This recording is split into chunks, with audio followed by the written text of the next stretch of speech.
Guys, how's it going? I hope you're all well. Listen, welcome to the very first installment of Real Life Gig Advice.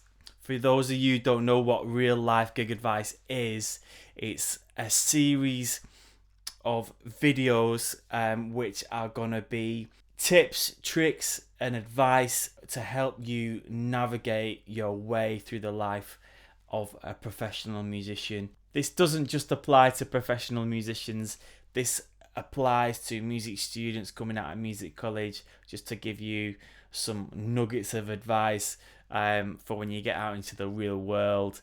For people who are working semi-professionally already and thinking about taking that next step to becoming a full-time professional musician.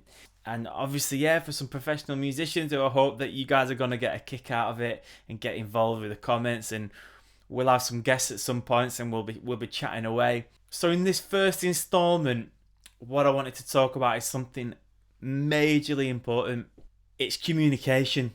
How to communicate, right? I mean, we could talk about it for hours, but I just want to niche it down for this installment.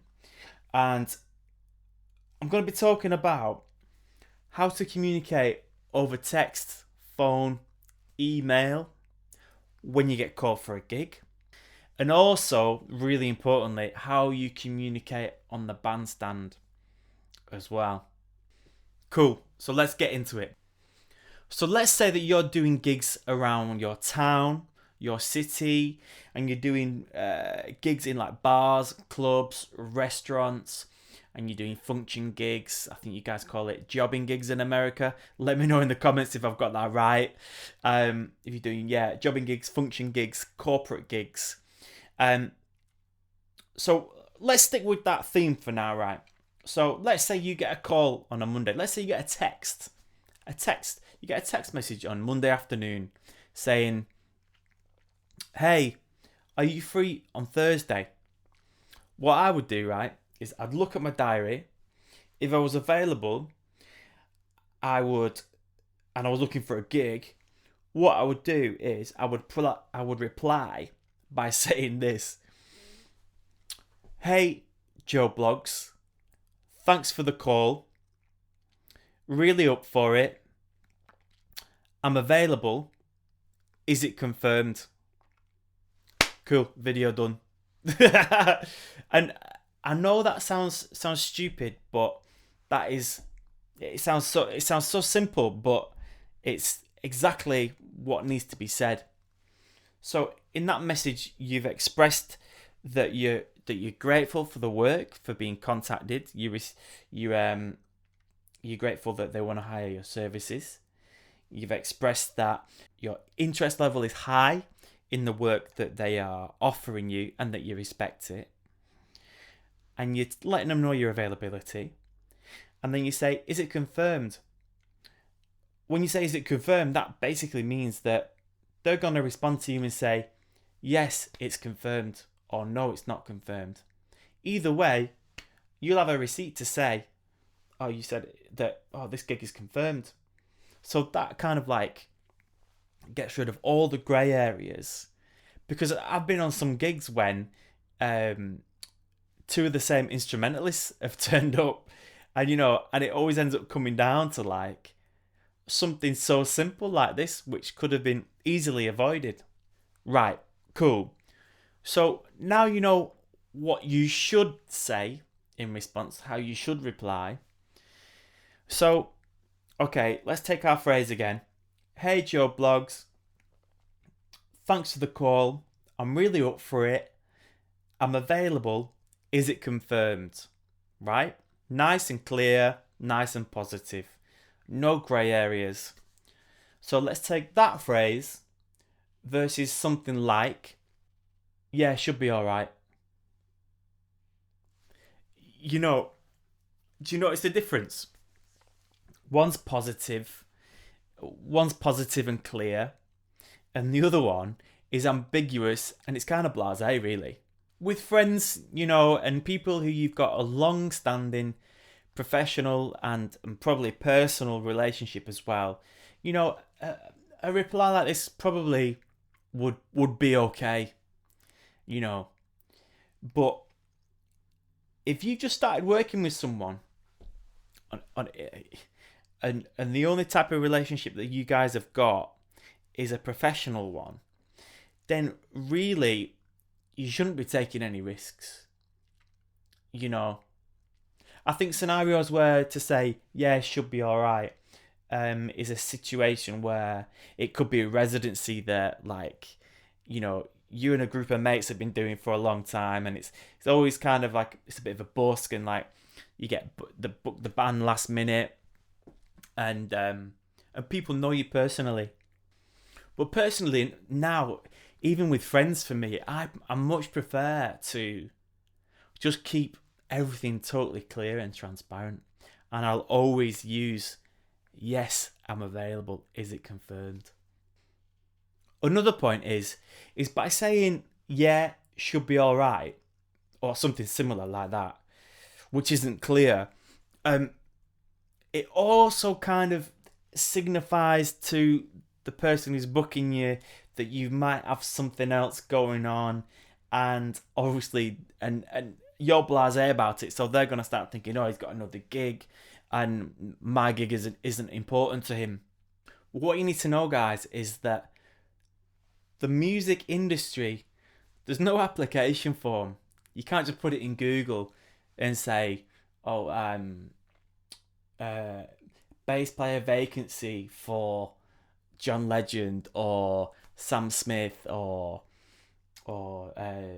bass chair for Dreamgirls or Jersey Boys or whatever. It just doesn't work like that. The music industry is a people business, and the people who are booking you, they want to know that you're gonna be able to take care of this gig and this work that they're giving you, because if you're representing an MD, a fixer, or an agency, you know, they need to know that they've got the best guys on it, because they might not be there. So, you know, they need to know that they've got the best guys on it, so that their image and their identity as a business is seen in the best light. You need to put yourselves in the shoes of the MD, the fixer, the band leader, or an agency. You need to put yourselves in their shoes. All they want is clear, prompt communication. Basically, are you available? Yes or no. Just need to know yes or no as quickly as possible. Because, you know, things can move quickly. Things can move really quickly in this industry. And, you know, thinking about, you know, an MD, fixer, agency, you know, if they're trying to book you for a gig on a Friday night in June, right? Busy, like peak season, you know. And, you know, the gig that they are trying to book you for it's highly likely that is not the only gig that they're taking care of, as in putting musicians in.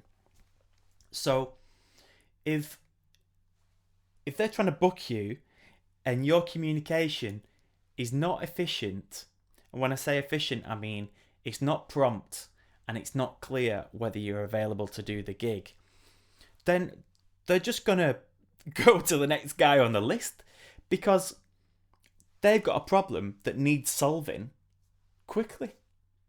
And you've got the potential to make their lives really easy by solving it quickly and clearly. Are you available Thursday? Yes, I'm available. Is it confirmed? Yes, it's available. Cool, you booked. The second thing that I wanted to talk about was, it's a bit of an anecdote actually. So let's say that you've got a call to do a gig on a Friday. Yeah, on a Friday. It doesn't matter. It doesn't even matter what day it is. On a Friday, and you're already booked for a gig, right? If this is happening, this is amazing, because you're getting busy and people want to work with you, so you're definitely doing something right, so well done. So I want to share an anecdote with you on this one, just to be able to give you the best advice possible. So not so long ago, I was booked on 3 gigs in one day. So I had a residency that I was doing in central London from 2 till 4 in the afternoon. And then I had an evening gig from 7 till 11.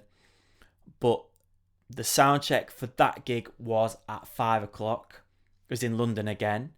And then that evening gig ran from 7 until 11. And then after that gig, I had a gig from midnight till 1:30 the next morning. Right? So I had sound check for gig number 2 at 5 p.m. And then gig number 3 that started at midnight, I had a sound check for that after my second sound check, if that makes sense. So basically, this is a busy day. This is a real busy day. So I got the calls. I got the calls to do the gigs. It's wicked, and you know, as the gigs came in, I was looking at my diary, and they all seemed to slot in well, and the gigs came from 3 different people, 3 different sources, and so I had to make sure that I was very clear and honest with my communication, because you know, my gig in the afternoon from 2 till 4, it finishes right on 4, and then I've got to get across town for a sound check that starts at 5 p.m. So already I'm thinking, right, okay, well, I've got this gig. I'm playing double bass in the afternoon. I've got to take my double bass with me. Where am I parking? But I'm playing electric bass in the evening. What do I need for that gig? Can I bring my gear into the club where I'm playing in the afternoon? Because I don't leave any gear in my car. I learned that the hard way, but that's another video. Yeah, so all these things are running through my head. But basically, what I needed to do was be totally honest with the people booking me and say, look, I've got this afternoon gig that finishes at 4, so I can get out there really quick and get over to your sound check for 5, if that's cool with you. Realistically, I might only be arriving at like 5 to 5, but I can be there. If it's cool with you, it's cool with me, and if I can be there any sooner, I will be. And then, you know, they appreciate your honesty, and they say, and on this situation, yeah, that's totally cool, that's wicked. So yeah, see you at sound check.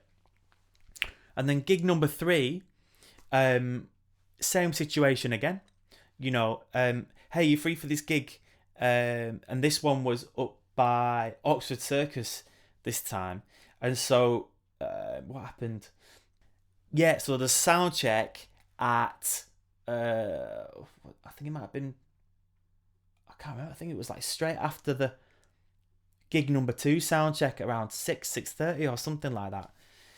And so I was like, yeah, cool, I can do that, but I've got another sound check at 5, probably until 6.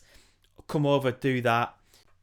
And then the same situation for gig number 3, where I had to be organised, thinking about my equipment, and also the guys who were employing me for the gig that I'm on right before that, you know, thinking about sound check time and getting to sound check for gig number 3, and like, where is it? Can I park there? Am I realistically going to be getting there for sound check? Because traffic in London on a weekend especially is bad. So you got to factor all this stuff in. So what I'm trying to get across to you guys by telling you this anecdote is that you need to be clear, efficient, and you need to be honest. Because for me, on that particular day, there was 3 different people booking me to do a gig, and because of the tightness of my schedule, if one thing went wrong, it was going to have a domino effect. So with that risk factor involved, there's a risk that I'm going to damage my working relationship with 3 employers. So Clear, efficient, and honest is the way to go, in my opinion.